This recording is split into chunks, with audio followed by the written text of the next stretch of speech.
د روان انکشافي او امنیتي بهیر لا پراختیا او غښتلتیا ته د خاصه توجه وشي. د لغمان د ولایتي شورا د رئیس حاجي عتیق الله عبدالرحیمزي په مشرۍ د شورا مرستیال او یو شمېر استازو نن د ولایت مقام سره د خپل نوبتي غونډې پر مهال په خپلو خبرو کې د لغمان د امنیت انکشاف او ښې حکومتوالۍ په برخو کې د لغمان والي محمد آصف ننګ د کړنو او تلاشونو د ستاینې ترڅنګ له ولایت مقام څخه وغوښتل چې د امنیت ترڅنګ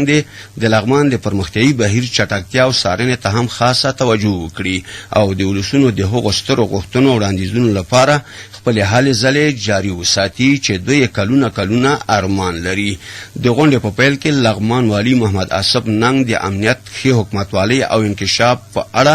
د خلکو استازو سره د وروستیو پرمختګونو معلومات شریک کړل او د ولایت په بیلابیلو سیمو کې وروستي پرمختګونه خورا مهم یاد کړل. همداشان په دغه غونډه کې لغمان والي دا هم ویل چې د امنیت او انکشاف په اړه مهم او ستر پروګرامونه او پلانونه تر کار لاندې لري. نوموړي د خلکو له استازو وغوښتل چې د ولس او دولت ترمنځ د اړیکو د ټینګښت لپاره شپه ورځ کار وکړي. وروسته له اجنډا سره سم د ولایت د بشري سرچینو رئیس سرحدي ځواک او د اداري اصلاحاتو او ملکي خدمتونو د دفتر استازي په لغمان کې د استخدام د پروسې په شفافیت او دغه راز د ازموینو له پروسې څخه د ولایتي شورا د نظارت په اړه د غونډې ګډونوالو ته خپل وضاحت وړاندې کړ. وروسته د مهاجرینو ریاست استازي د استوګنیزو نمرو د ویش د ستونزې د هواري او همدارنګه د لغمان مستوفي وحید الله میاخیل د عوایدو پر راټولولو کې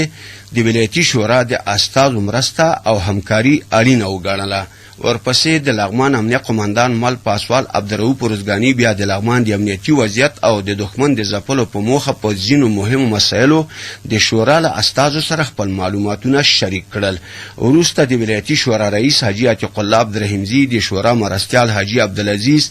د شورا منشي حاجي محمد ظاهر حسین خیل او نور استازو انجینیر اجمل وفا او حاجي ګلزار سنگروال هم په واسطه سره د خپل خبرو پر مهال د بیلابیلو ادارو له د روانو کارونو په اړه د خوښۍ په څرګندولو سربیره لغمان والي ته ډاډ ورکړ چې ولایتي شورا به د خپل ادارې سره یوځای د ولسونو د هوساینې لپاره کوټلي ګامونه پورته کوي او په هر هغه ځای کې چې د شورا د استازو مرستې او همکارۍ ته اړتیا وي نو دوی به ترې مخ ونه ګرځوي.